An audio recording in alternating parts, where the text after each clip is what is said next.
Прывітанне ўсім слухачам і гледачам Еўрарадыё. Пачынаем наш эфірны тыдзень і неспадзявана сёння ў панядзелак у нас джендер-гэп з Ірынай Сідорскай. Прывітанне, Ірына. Прывітанне. Ну, гэта значыць, што апошнія навіны і тое, куды каціцца свет, мы сёння будзем разглядаць праз гендерную лінзу. Навінаў, як звычайна, шмат, і кожны раз вельмі дзіўна асэнсоўваць, даведвацца, як гендерныя тэмы роўнасці паміж мужчынамі і жанчынамі і іншымі гендарамі, яны пранікаюць у нашае жыццё. Пачнем, відаць, з Расіі сёння, да, яна ў нас так вось па парадку, і гэтая тэма звязаная з Беларусю. Вось у Беларусі чамусьці такі не дайшло да таго, каб прапаганду child-free, да, ввесціць па-за законам. У Расіі ў Дзяржаўную Думу унеслі вось гэты закон пра шкоднасць, пра забарону прапаганды child-free. Ну, у мяне тут два пытанні. Як думаеце, чаму таталітарныя ўлады так баяцца child-free? І чаму Беларусі ўсё ж такі яны баяцца менш? Ну, вы так вельмі як бы аптымістычна, мне здаецца, глядзіце на Беларусь, а я б тут бы не расслаблялася бы. Так, яшчэ няма такога закона ў Беларусі, але ж таксама у нас згодна вось нашаму галоўнаму ньюсмейкеру па традыцыйных каштоўнасцях, я маю на ўвазе генеральнага пракурора Андрэя Шведа, згодна яму такі законапраект таксама у нас распрацоўваецца. Ён датычыць забароны прапаганды, бяру ў двукосе, ЛГБТК+, а таксама педафіліі і child-free. У нас вось гэта была ў лютым гэтага году, вось менавіта ён выказваўся пра тое, што распрацаваны ўжо такі законапраект, але вось ён яшчэ будзе дапрацоўвацца. Бок праз коску ЛГБТК+, педафілія і child-free. Згодна яго словам, галоўнае там гэта ЛГБТК, але таксама вось яшчэ две такіх шкодных з'явы, як педафілія і child-free. Ну, наогул, канешне, тое, што гэтыя з'явы ідуць праз коску, гэта ўжо абсурд, гэта ўжо маніпуляцыя, гэта так не павінна быць, але яшчэ раз у нас як быццам бы таксама такі законапраект разглядаецца, і тое, што зараз ціха, ну, гэта вельмі добра, але я б вось не расслаблялася. Слухайце, ну ўсё ж такі паўгода гэта даволі такі вялікі тэрмін, дастатковы прынамсі, асабліва калі законапраект ужо быў распрацаваны. Всё ж такі пакуль яго прытрымліваюць, да, трымаюць пад сукном, як кажуць. Ну так, вось мы ж, вы пачалі з таго, што гэта ў Расіі, мы ж уже прызвычаіліся да таго, што якраз Беларусь з'яўляецца такім палігонам для Расіі, калі вось менавіта на Беларусі на нас адпрацоўваюцца там ўсё новыя рэпрэсіўныя меры. Але што датычыць вось гэтых традыцыйных каштоўнасцей, да чаго як быццам адносіцца і ў даным выпадку child-free, ну, як бы супраць чаго, як быццам бы child-free, то гэта якраз прыйшло к нам ад Расіі. І вось, калі вы памятаеце, у канцы яшчэ 2022 года Наталья Качанова для чагосьці там з'ездзіла ў Расію, там на нейкае мерапрыемства саюзнай дзяржавы і прыехала, і вось, значыць, яна сказала, што вось паглядзіце, значыць, у Расіі гэта прымаецца, і гэта так правільна, і мы таксама павінны вось рабіць тое ж самае. І вось менавіта са снежня 22 года у нас таксама гэта ідзе, і Беларусь тут ідзе ў фарватару вось гэтага расійскага традыцыйнага парадку, і вось зараз актывізаваўся гэты працэс у Расіі, і я думаю, што ён можа, на жаль, актывізавацца і ў Беларусі. Але так, давайте вось бліжэй да як бы справы. Значыць, па-першае, усё гэта называецца супраць прапаганды, вось нетрадыцыйных каштоўнасцей, таких як ЛГБТК, як, значит, child-free і педафілія. Ну, давайте перш за ўсё скажем, што ну, як бы слова прапаганда тут наогул не падыходзіць, бо каб штосьці прапагандаваць, трэба мець уладу, трэба мець для гэтага ресурсы. Ну, зразумела, што не там кам'юніці child-free, не там квір-людзі, яны не маюць ніякіх ресурсаў для таго, каб штосьці прапагандаваць, нават калі б яны гэтага і хацелі бы. Перайначваючы, мяркуючы па ўсім, забароніць просто казаць у публічнай прасторы. Я там, ну, child-free. Ну, не я, умоўна, а чалавеку забароніць сказаць, што ён падтрымлівае ідэю child-free, што ў яго не мае дзяцей там, і гэта яго свядомае рашэнне. Да? Так. Вось гэта будзе забаронена, таму што гэта абвяшчаецца прапагандай. Так. Але по факту выказвання сваёй думкі, няхай сабе ў публічнай прасторы, ніякай прапаганды не з'яўляецца. Угу. І нават вось такія персоны не могуць, напрыклад, прыходзіць у СМІ і, напрыклад, удзельнічаць у нейкіх там дыскусіях, вось там на тэму дэмаграфіі і гэтак далей. Это уже калі будзе печатка. Да. Гэта адэпт child-free, да, то мы такога не бярем. Да, і вось як бы і заадно і такі, значыць, перадачы, праграмы і гэтак далей. Ну, давайте пачнем з таго, што child-free by choice, ну, правільна гэта менавіта называецца так, бо гэта людзі, якія свядома вырашылі не мець дзяцей, бо шмат людзей, на жаль, не маюць дзяцей, альбо па медыцынскіх нейкіх паказчыках, або, можа, там, ну, гэта рэлігійныя іх перакананні. Ну, напрыклад, калі гэта манашка альбо манах і гэтак далей. Ну, і яшчэ могуць быць розныя сітуацыі, а вось гэта калі менавіта людзі вось прынялі такое усвядомленае рашэнне. Яны у ніякім разе не пагражаюць ніякай дэмаграфічнай бяспецы, таму што, па-першае, іх вельмі мала. І вось думаць, што яны могуць, ну, як бы быць пагрозай нацыянальнай бяспецы, гэта альбо быць вельмі некампетэнтнымі, а як бы, ну, дзяржслужачыя, вось гэтыя чыноўнікі, яны ж павінны па азначэнню быць кампетэнтнымі, яны павінны разумець, што адбываецца. Альбо ўсе гэтыя гаворкі пра вось бяспеку, пра дэмаграфічную небяспеку, гэта такая заслона, шырма, што гэта вось як быццам бы для гэтага, а на самой справе зусім іншыя мэты, вось і расійская дзяржава, і беларуская дзяржава, як бы зусім іншыя мэты яны рэалізуюць закон гэтага. Мэты самыя розныя, іх шмат. Ну, вось якія, да, цікава. Па-першае, мне... Асабістыя комплексы нейкія, то бок... Мне, ў прынцыпе, то здаецца, што дэмаграфія добрая, яна выгадная дзяржаве на ўсіх узроўнях. Як бы тут можа быць і не быць ніякіх іншых мэтаў, проста чыноўнікі, яны разумеюць, што там насельніцтва старэе, што пенсіі хутка не будзе нікому плаціць у сэнсе, хто будзе атрымліваць грошы, а каму плаціць у сэнсе, з чыіх падаткаў фарміраваць пенсійны фонд, да? Ну і яны такія, а ну-ка мы забаронім child-free, і нават размаўляць забаронім пра child-free, і тады... Я ўсё ж такі не думаю, што ў іх такі нізкі ўзровень экспертызы, бо на самой справе вось... А я чамусьці, в прынцыпе, дапускаю цалкам. А я нават думаю, што яшчэ горш, што не толькі нізкі ўзровень экспертызы, але што яны маніпулююць менавіта вот грамадскай думкай.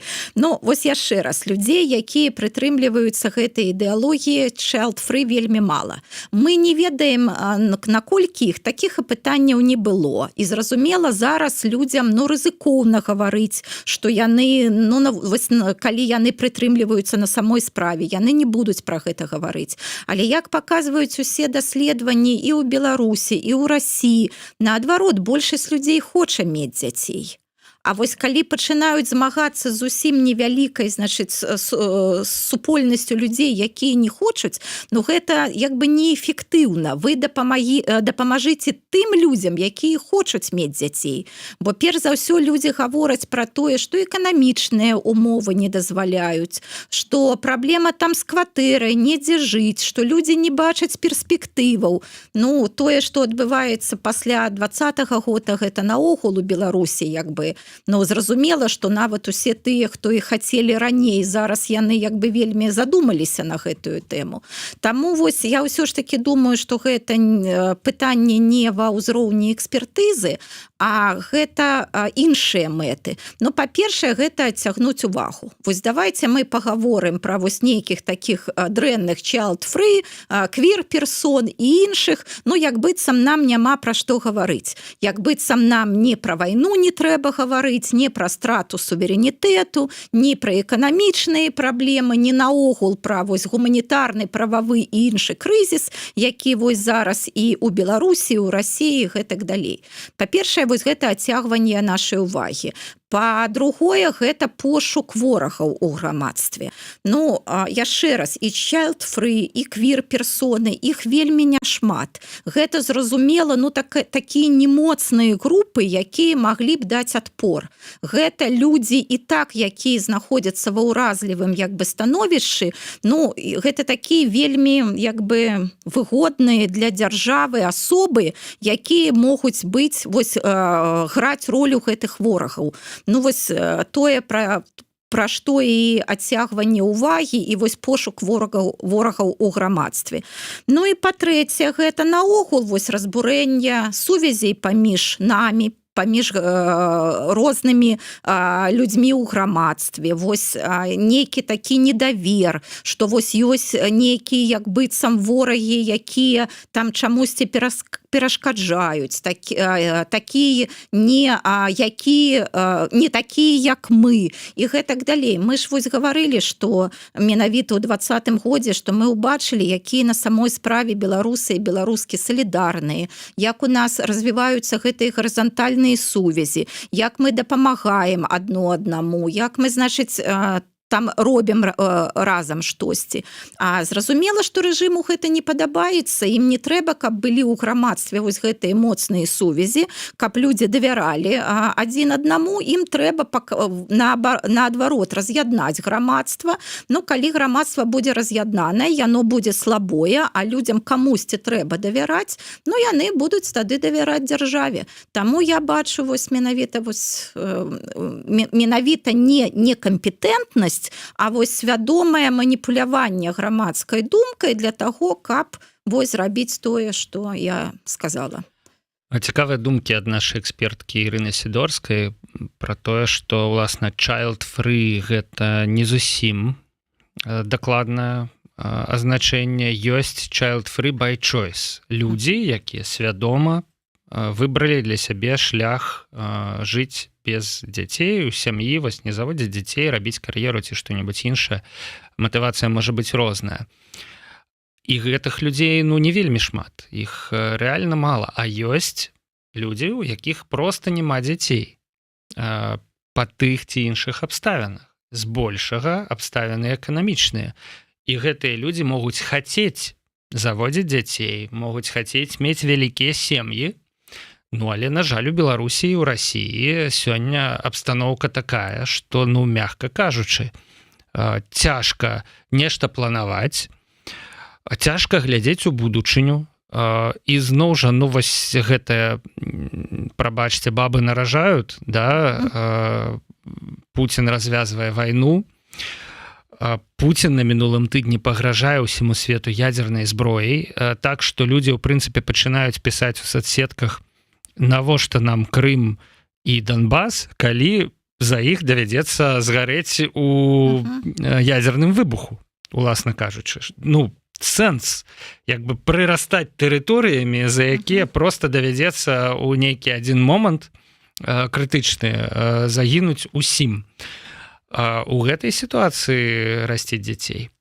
планаваць дзяцей, Ну, планаваць і сям'ю. Лукашенко тое ж самае гаворыць же, што паглядзіце, усе на нас хочуць напасці, яны ў любой момант на нас нападуць, але мы будзем да гэтага гатовыя. Але вось як можна планаваць дзяцей, калі вось табе кіраўнік дзяржавы кожны дзень гаворыць, што будзе вайна, што нападуць. Да, нападуць, значыць, магчыма, трэба будзе бегчы куды-небудзь. Безумоўна. Бегчы з дзіцём на руках і думаць пра бяспеку гэтага дзіця, думаць пра тое, як яго карміць. Там у нейкіх умовах абсалютна такіх паходных, да, гэта зусім не тое самае, што клапаціцца проста пра сябе. Калі яшчэ паспееш збегчы. Да, а атрымліваецца, што улады прыдумалі, каб змагацца з гэтым, абвясціць усіх child-free па-за законам. У Расіі гэта ўжо цяпер адбываецца. У Беларусі былі планы яшчэ паўгода таму, але нешта сітуацыя заціхла. Магчыма, гэта з выбарамі нейкім чынам звязана. Не хочуць гэтыя непапулярныя ўсё ж такі меры перад выбарамі праводзіць, да? А магчыма, ёсць нейкая дэмаграфічная сацыялогія, думаю я, дзе беларусы маглі падказаць, што яны не падтрымліваюць нейкія вось падобныя забароны на заканадаўчым узроўні. Што, па-першае, яны хочуць дзяцей, як вось сказала Ірына, хочуць шмат дзяцей, вялікую сям'ю. Якія праводзяцца і дзяржаўныя, і незалежныя даследаванні, яны паказваюць, што ў большасці вось тыя людзі у Беларусі, якія ў рэпрадуктыўным узросце, яны хочуць дзяцей і нават не адно дзіця. Вось, а калі беларусы хочуць дзяцей, то навошта званіць ва ўсе званы пра child-free, да? Навошта ім казаць, што нехта не хоча дзяцей настолькі, што там яму хутка давядзецца закон парушаць, каб сказаць, каб вось выявіць гэтую сваю пазіцыю. Навошта людзям, якія хочуць дзяцей, казаць, што ёсць недзе шмат людзей, якія не хочуць дзяцей, і гэта нейкая рэальная пагроза, настолькі рэальная, што даводзіцца законы прымаць супраць іх. Вось тут, мне здаецца, прапаганда, канешне, у такім шпагаце максімальным, да, у такой нелагічнай сітуацыі. Але гэта для яе вельмі такая выгадная тэма, бо яна як быццам не палітычная. Вось мы як быццам жа не пра палітыку гаворым, не пра дэмсілы, не там пра Лукашэнку асабіста і гэтак далей. І з аднаго боку, а з іншага, гэта тое, што нас хвалююць усіх, усё ж такі. Вось там адносіны паміж мужчынамі і жанчынамі, там нараджэнне дзяцей і гэтак далей. Гэта ж, як бы цікава для усіх. І вось менавіта на такіх тэмах прапаганда, як яна думае, яна можа сыграць. Але вось, дзякуй Богу, ёсць такія перадачы, як, напрыклад, нашая. Калі вось мы гэта ўсё раскладваем па палічках і паказваем, што зусім не так гэта адбываецца, як прапаганда хоча нам паказаць. І вось вы сказалі пра галоўнага ньюсмейкера па тэме ЛГБТ, па тэме генеральная пракуратура ў нас займаецца альбо вось, пратэстамі, альбо генацыдам беларускага народу, альбо вось, квір-людзьмі і іншымі тэмамі, якую чамусьці ў яе ідзе праз коску. Я, калі шчыра, адразу ж падумаў пра іншага чалавека, не тое, каб вельмі далёкага ад генеральнай пракуратуры. Наталью Качанову? Про Качанову не, про Лукашенку так, тому што вось мы ўжо размаўлялі ў адной з праграм пра тое, які прыклад ён асабіста падае. І ў яго, ў прынцыпе, з аднаго боку у сям'і ў яго 3 дзіця. Калі гэта можна назваць сёння сям'ёй, усё ж такі, да? Вось, а з іншага боку, вось усе гэтыя размовы пра тое, што адбывалася вакол нараджэння 3-го дзіця, да, і наколькі памятаю, гэта Саша Варламаў, да, які быў некалі там блізкі да вось гэтых мадэльных кругоў усіх, карацей, быў вхож, так можна сказаць, да. Ён казаў, што гэта быў непажаданае дзіця, і ледзь не да рукапрыкладства там даходзіла, да, і ледзь не схавала маці, калі яго факт таго, што ён хутка з'явіцца, да, ад бацькі да таго моманту, калі ўжо позна было нешта медычна прадпрымаць, да. І гэта ўсё настолькі негатыўны фон для вось гэтай кампаніі супраць child-free. Але гэта ўсё настолькі прывычна для нас, тое што прапаганда, вось гэта таталітарныя ўлады, да, яны абвінавачваюць іншых людзей у сваіх грахах, гэта вось негатыўнае нейкае гучанне, да, але я б хацеў знайсці крыху пазітыву. Ну паглядзіце, што ўсё ж такі ў выніку атрымалася, да? Лукашенко ж задаволены тым, што Коля ёсць. Ну без жартаў, да, Ну, то бок, безумоўна. вось, ну калі гэтыя ўсе расказы праўда, да, то ўсё ж такі вось матуля, якая вырашыла захаваць дзіця насуперак там жаданню бацькі, насуперак усяму, яна у выніку прынесла, ну, шчасце у гэтую сям'ю, да, і Лукашенко сёння, ён же не хавае, што ён ну ганарыцца Колем, І вельмі шмат карысці для менавіта іміджа Лукашэнкі. Выступае, грае на фартэпіяна на там самым галоўным канцэрце самага галоўнага дня для беларускіх уладаў, там дня народнага адзінства і гэтак далей. Ну то бок, калі шукаць у гэтай сітуацыі нейкі пазітыў, ну то ў прынцыпе нават такая жахлівая сітуацыя, яна выруліла на тое, што гэта все ж таки добра трэцяе дзіця. Праблема ў тым, што сёння ніхто дазволіць сабе гэта так не можа. Ну Лукашенко вот можа, да, магчымасці, якія ёсць, адукацыю, безумоўна. І гэтак далей. А чым займаюцца сёння дзеці ў вёсках, напрыклад, у беларускіх, дзе, як кажуць, чаму дзеці ходзяць у школу? Вось, таму што іх кормяць там просто, да, іх там бясплатна кормяць, а ў сям'і няма чым пакарміць, так, да, няма вось так і ёсць, так нават і ёсць. рэсурсаў. І вось тут жа ёсць гэтая пастка, што пакуль дзіцяці не споўнілася 3 гады, то сям'я атрымлівае дапамогу. І гэта дапамога досыць такая салідная у параўнанні, напрыклад, з заработнай платай, якую людзі атрымліваюць на вёсцы. Але як толькі дзіцю спаўняецца малодшаму 3 гады, то сям'я застаецца наогул без усялякай дапамогі менавіта на дзяцей, заробкі альбо мізэрныя, альбо працы наогул няма. І так сярод вось бедных сямей самая вялікая група гэта сем'і з дзецьмі. І не абавязкова нават шматдзетныя сем'і. Гэта можа быць і 2, і 1 дзіця, але калі гэта перш за ўсё адна маці выхоўвае, і вось гэта не ў горадзе, а вось у нейкім такім месцы, дзе вельмі складана з працай, то вось гэта і ёсць менавіта бедныя сярод беларусаў. Ну, мне здаецца, што тэме child-free, яна сёння такая у нас галоўная, цэнтравая, child-free by choice. Да, давайте можа яшчэ скажам, што ніякай прапагандай свайго менавіта рашэння гэтыя людзі не займаюцца, у іх кам'юніці яны хутчэй падтрымліваюць адно аднаго, бо зразумела, перш за ўсё на жанчын, якія вось вырашылі не мець дзяцей, на іх ідзе вельмі вялікі ціск і з боку блізкіх людзей, і з боку вось грамадства, і хутчэй гэтыя вось кам'юніці, яны для таго, каб падтрымліваць адно аднаго, а ніякай прапагандай свайго выбару, безумоўна, гэтыя людзі не займаюцца. Ну і калі ўжо і нічым не пагражаюць. Все ж таки права выбару, мне здаецца, што і гэтага, і пра гэта вы казалі, да, самастойнасць. Гэта ёсць правы чалавека, гэта ёсць, да, права мець дзяцей, гэта не абавязак, гэта права. І на самой справе кожны чалавек, кожная асоба рэалізуюць гэтае права, ну вось згодна са сваімі жыццёвымі абставінамі, згодна са сваім выбарам. Не можа быць ніякага прымушэння мець дзяцей, не мець, колькі, калі і гэтак далей. Ідзем далей, сябры. Навіна канца мінулага тыдня пра рэйд супраць квір-персон і ў прыватнасці супраць трансперсон, які зладзілі ў Беларусі сілавікі. Наколькі я памятаю, навіну затрымана было каля 20 чалавек. Каля 20 чалавек. Не менш 8 менавіта трансперсоны. Гэта сапраўднае паляванне, гэта сапраўдная кампанія. Ну, у мяне тут першае пытанне да нашай эксперткі.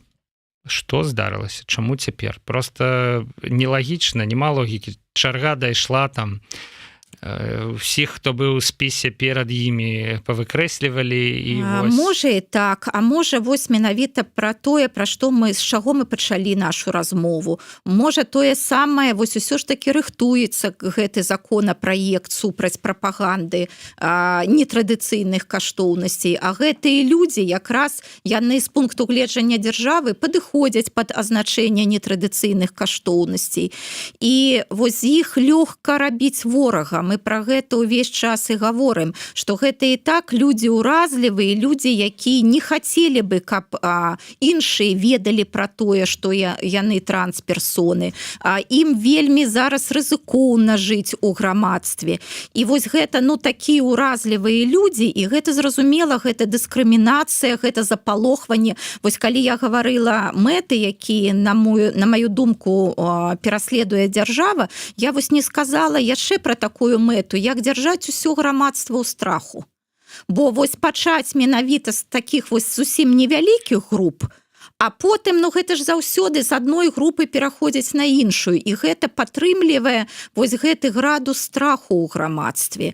І вось, а страх гэта значыць падпарадкаванасць, гэта значыць, што мы будзем рабіць тое, што вы кажаце. Гэта вось гэтая лаяльнасць максімальная і гэтак далей.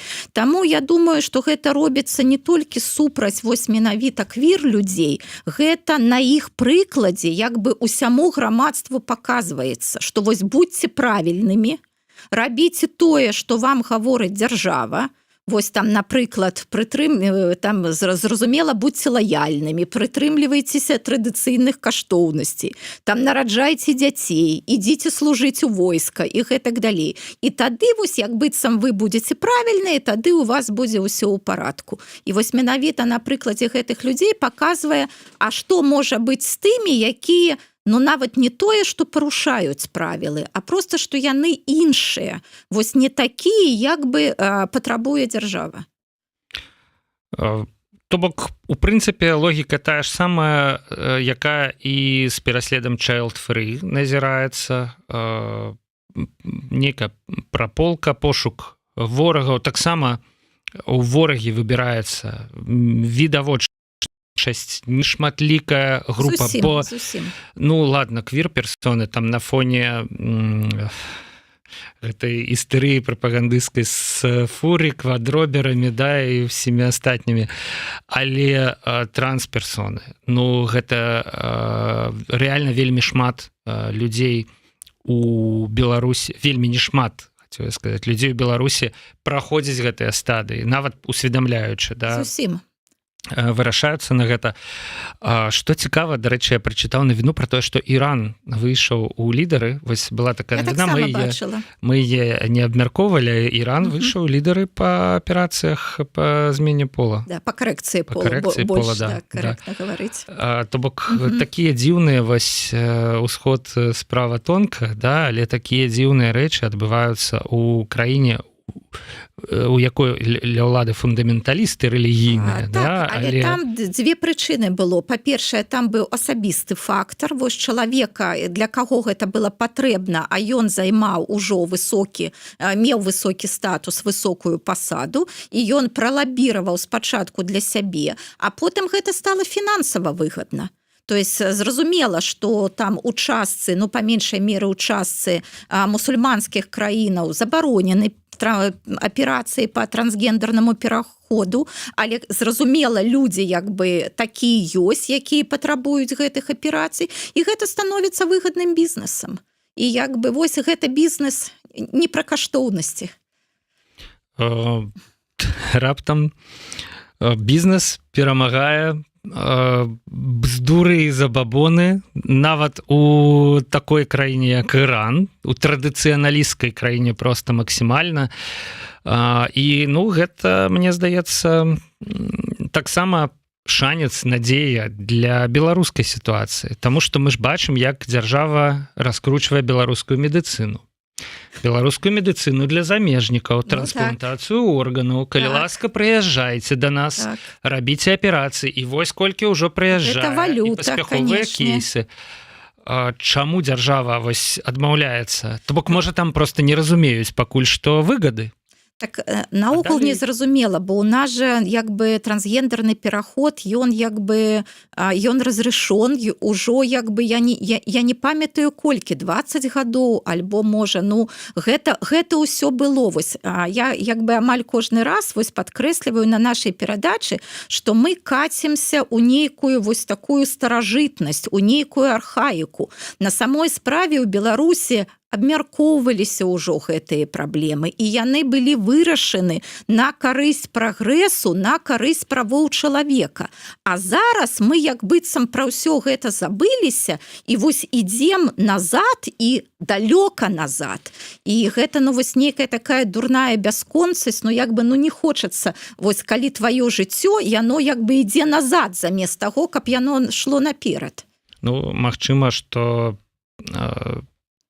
у прынцыпе гэта вынік апошніх 4 гадоў дзяржава зразумела што нездарма рэвалюцыю якая была называюць буржуазнай да, дзяржава зразумела што просто уклад наспеў час змяняць і рухацца наперад стала немагчыма далей. Дзяржава не сучасная, да, яна не можа, яна не разумее сённяшняга дня і ўсё, што вось яна робіць, гэта яна запавольвае час і вядзе нас у мінулае, бо ў мінулым, ну, калісьці яна там можа была эфектыўнай. Але вось у сучасным, асабліва ў будучым, яна разумее, што яна ну, не можа там быць эфектыўнай. І тады яна тармозіць вот усё грамадства і вядзе нас у мінулае. Ну, давайте далей, бо яшчэ у нас некалькі тэм. Я думаю, што тут таксама можам паставіць косачку, будзем працягваць, канешне, сачыць за гэтай сітуацыяй. Можа, толькі яшчэ скажам, вось мне здаецца, два такіх моманта важных. Па-першае, гэта вось яны ставяць косачкі, а мы давайте скажем, што child free by choice гэта менавіта свядомы выбар людзей. А квір-персоны, квір як бы ну, не праблемы, квір-сітуацыі, гэта тое, што дано людзям ад прыроды, тое, што біялагічна дэтэрмінавана. І тут наогул ніякая прапаганда, ну як бы і побач не стаяла, бо немагчыма прапагандаваць тое, што як бы ад прыроды табе дано, альбо не дано. Вось усё ж такі гэта зусім розныя з'явы, і чаму дзяржава іх робіць праз коску, ну, альбо ад цемрашальства, альбо ад нейкіх там вось мэт, якіх яна пераследуе.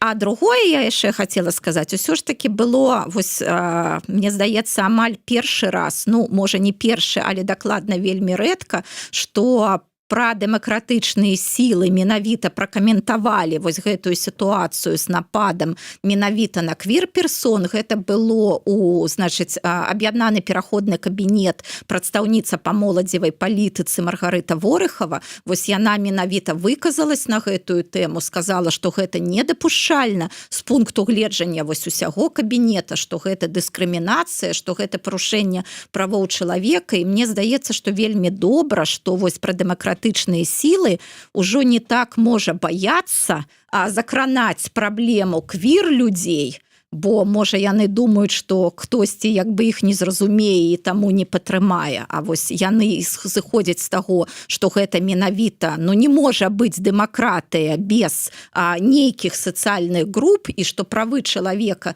яны распаўсюджваюцца на ўсіх людзей. І гэта вельмі добра, што вось дэмакратычныя сілы пра гэта гавораць. Бок мы па рэакцыі на гендерныя пытанні можам зразумець, у прынцыпе, змены ў рыторыцы таго ж офіса Святланы Ціханаўскай, аб'яднанага пераходнага кабінета, ёсць заўжды выбар паміж ліберальнай ідэалогіяй, ліберальнымі каштоўнасцямі і кансерватыўнымі каштоўнасцямі. Ну і мы разумеем добра, што ёсць у Беларусі палітыкі, якія атаясамліваюць кансерватыўныя каштоўнасці, і ёсць іх прыхільнікі, іх электарат. І калі з аб'яднанага пераходнага кабінета гучна заяўляюць пра ўсё ж такі падтрымку квір-людзей, пра падтрымку трансперсон, пра нейкае супрацьдзеянне рэпрэсіям, відавочна, што прадстаўнікі кабінета дэманструюць ліберальныя каштоўнасці, ліберальную пазіцыю, і яны не баяцца гэтага рабіць, бо кажучы заўжды, ну вось выступіш за гэта, згубіш вось гэтых людзей, да, там выступіш за гэта, згубіш вось гэтых людзей. Яны вырашылі, што ўсё ж такі стаўку трэба рабіць на прагрэсіўную аўдыторыю, на будучыню, на перамены. Напэўна так, але я бы сказала яшчэ, што тут нават, я думаю, не толькі пра ліберальныя каштоўнасці, а наогул пра дэмакратыю. Вось калі ты абвяшаеш сябе прыхільнікам дэмакратычных каштоўнасцей, ну тады ты як быццам павінен разумець, што яны распаўсюджваюцца на ўсе сацыяльныя групы, што нельга быць адначасова дэмакратам і гаварыць, а вось там пра ЛГБТ мы гаворыць не будзем. Яны як быццам не нашыя выбаршчыкі, там не нашыя людзі, не нашыя падаткаплацельшчыкі і гэтак далей. Вось калі ты менавіта дэмакрат, ну тады ты пра ўсе сацыяльныя групы.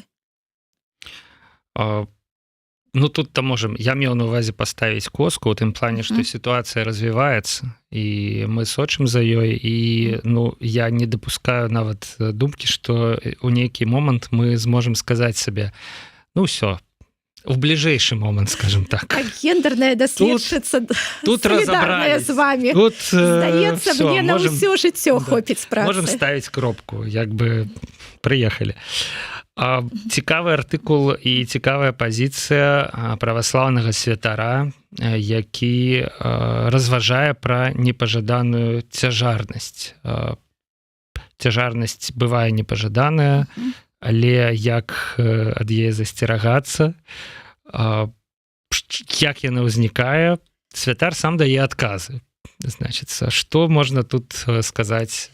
Ну, што адбываецца вот там, на гэтым вот там таксама нічога такога добрага не адбываецца, і таксама нейкае цемрашальства. Значыць, там у чым была справа? Значыць, канал такой змрочна вядомай мінскай праўды, значыць, звярнуўся да святара Святадухавага сабору, і каб ён адказаў на некаторыя пытанні. Ну і пытанні там былі прыкладна такі: ці дапамагае святая вада пры прастудзе, ці, значыць, можна рабіць там уколы красоты, альбо там, значыць, рабіць пластычныя аперацыі і гэтак далей. І сярод іх было пытанне,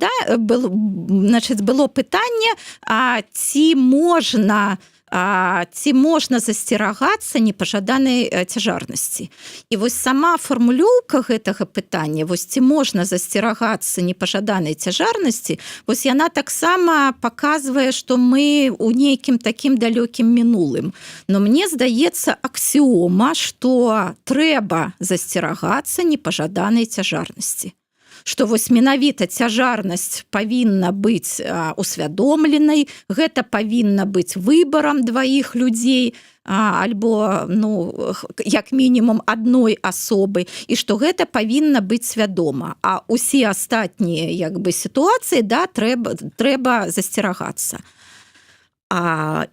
І вось такое пытанне, ну нават, ну мне здаецца, гэта пытанне вось прыкладна там ці, а скажыце, можна есці людзей, альбо нельга есці людзей? Бо вось яшчэ раз, ну трэба засцерагацца непажаданай цяжарнасці. Сама пастаноўка пытання. Канешне, канешне. І яшчэ раз, гэта Мінск, гэта малады святар, такі вось там відэо, такі, ну, цікавы малады мужчына. Вось ён прадстаўляе значыць, праваслаўную царкву. Гэта тое, што ў навуцы называецца эфектыўны камунікатар, чалавек, якому хочацца верыць. Але як ён адказвае на гэтае пытанне? Ён адразу гаворыць, што як бы ад чаго гэта ў вас непажаданая цяжарнасць. І, значыць, прыводзіць вось две прычыны, чаму яна можа быць непажаданай. Першае, што гэта вы, значыць, не ў законным шлюбе.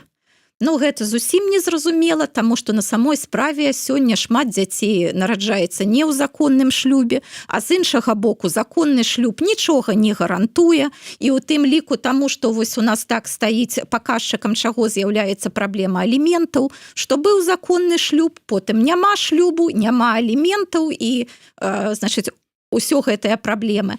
А другая, значыць, прычына, гэта, значыць, вось там гаворыцца пра тое, што гэта ваш страх, ваша лянота, ваша ганарыстасць, ну і вось штосьці, ваш эгоізм.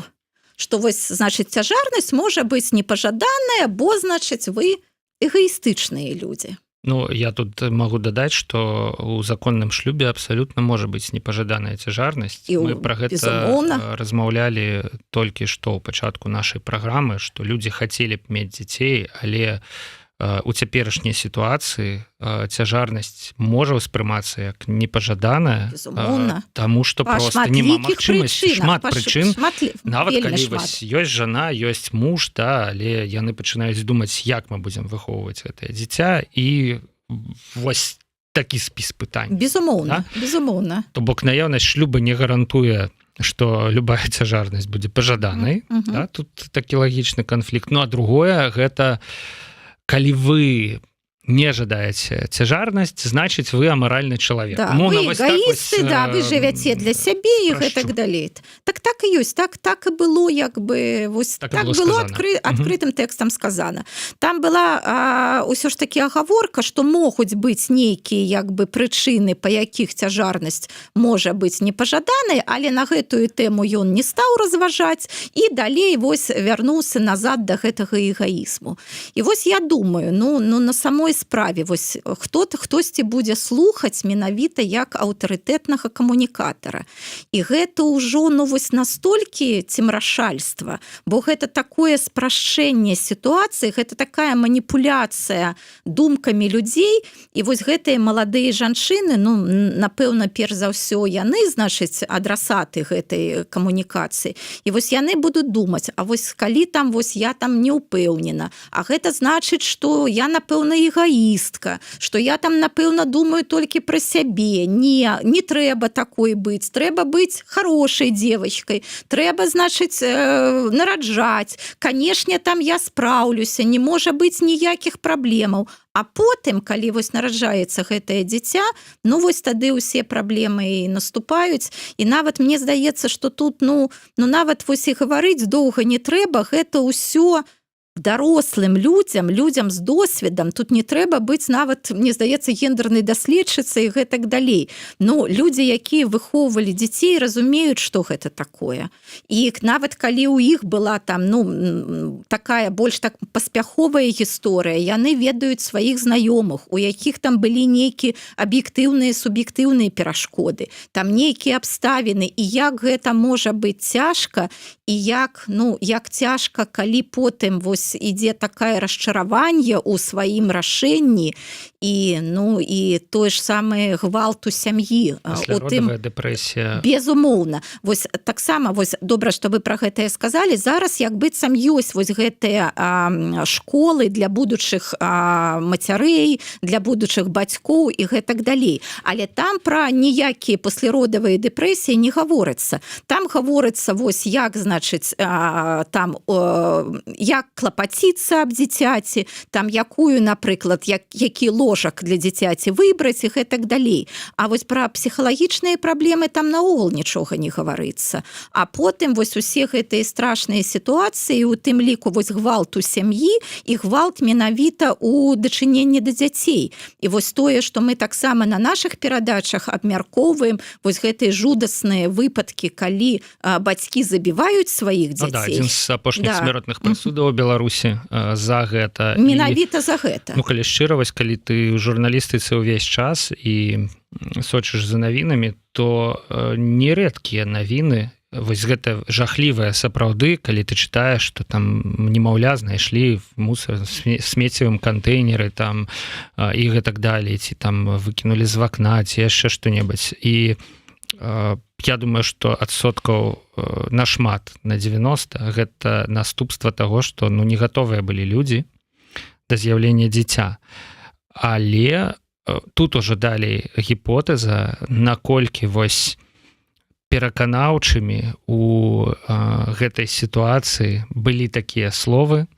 Яны могуць не толькі ад святара сыходзіць, яны могуць сыходзіць ад там сяброў, сваякоў і гэтак далей. Ты не гатовая, ты эгоістка, да? Ты што ж ты зробіш, калі часікі цікаюць. Да, як ты можаш думаць, што гэта цяжарнасць непажаданая, гэта ж там дадзена вот, ад Бога, ці гэта ж дадзена лёсам, да, і гэтак далей. Наверно, напэўна, людзі, якія так кажуць, яны не ўсведамляюць, што можа адбыцца далей. Бо тут пытанне таго, што чалавек, які абвяшчае, што непажаданых цяжарнасцяў не бывае, а калі цяжарнасць вы чамусьці лічыце непажаданай, то вы дрэнны чалавек, ён не ўяўляе пра магчымыя наступствы сваіх такіх словаў. Ну, святар як быццам павінен мець зваротную сувязь ад сваіх прыхажан. А вось наступствы добра ўяўляюць журналісты, якія, ну, не кожны дзень скажу, але часта, даволі часта мы сутыкаемся вось з такімі навінамі, ну, ад якіх, канешне, хочацца проста плакаць там Так, і гэта думаць, навіны, як гэта ўвогуле колькі мы не магчыма. ведаем, колькі, напрыклад, збіваюць дзяцей у сем'ях, у якіх умовах растуць гэтыя дзеці, гэта можа не выносіцца ў СМІ, бо не забілі яшчэ жывое гэта дзіця, але якім потым яно вырасце. І таксама будзе гэтыя мадэлі гвалту ў сваім жыцці прымяняць. Ну што ж, вся наша сённяшняя праграма, мне здаецца, была пра права чалавека вырашаць, колькі дзяцей, калі заводзіць, жыць без дзяцей ці ў вялікай сям'і, вырашаць самому, не падпарадкоўвацца нечыму рашэнню, нечым парадам нейкіх дэпутатаў, пракурораў, не ведаю, якія, канешне ж, ведаюць, як трэба і як лепей, а самім вырашаць. І таму, чаму гэтага права таталітарныя сістэмы так баяцца. Вось неяк ад пачатку да канца мы з гэтай тэмай дзяцей. Так і ёсць. І яшчэ звярніце ўвагу, нічога дзяржава не гаворыць, як яна будзе дапамагаць рэалізоўваць вось гэтае права нараджаць і мець дзяцей і жыць сваім жыццём. Нічога не гаворыцца пра дапамогу менавіта сем'ям, бацькам і гэтак далей. Ну чаму? Пра гэта шмат гаворыцца, тут я не пагаджуся. І вось ад узроўня Лукашэнкі, типа, першы ваш, там, трэці мой, да, там, вот мы столькі плацім сёння, там, за першага, столькі заўтра за другога, там, столькі паслязаўтра за вельмі лёгка магу гэты ўсе аргументы як бы дэканструяваць і паказаць, што на самой справе разгавораў пра гэтую дапамогу нашмат болей, чым ёсць, але яшчэ раз, вось, калі сям'я, ну, на самой справе аказваецца ў складанай сітуацыі, ці яна можа кудысьці звярнуцца менавіта, каб ёй дапамаглі? Не. Прыходзяць менавіта тады, калі хтосьці загінуў у гэтай сям'і і гэтак далей. Да, я думаю, што беларуская... Гэта ўжо тэма для асобнай, безумоўна, размовы, але я думаю, што беларуская сям'я баіцца куды-небудзь звярнуцца, таму што органы сацыяльнай апекі толькі і чакаюць, каб прыйсці і зрабіць сваю працу.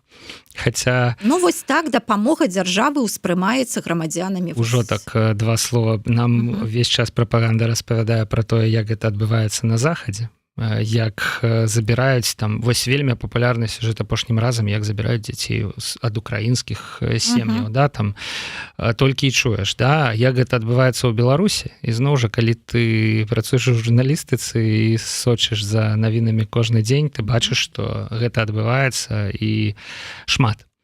Але гэтую тэму мы ўжо сёння не будзем кранаць. Я думаю, дарэчы, што можам... Будзе, да, кастрычнік добры месяц для таго, каб менавіта на гэтую тэму пагутарыць. Зараз будуць усе гэтыя даты, пачынаючы з дня маці, потым дзень бацькі, і якраз вось мы можам на гэтую тэму ў наступным месяцы і паразмаўляць. Абавязкова гэта зробім. Сябры, гэта быў Gender Gap, гендерная даследчыца, доктарка навук Ірына Сідорская, была госцей нашай студыі. Дзякую вам вялікі. Дзякуй. Ірына, развітвайся з вами, шановныя слухачы і гледачы, але ненадоўга, паверце. Да пабачэння.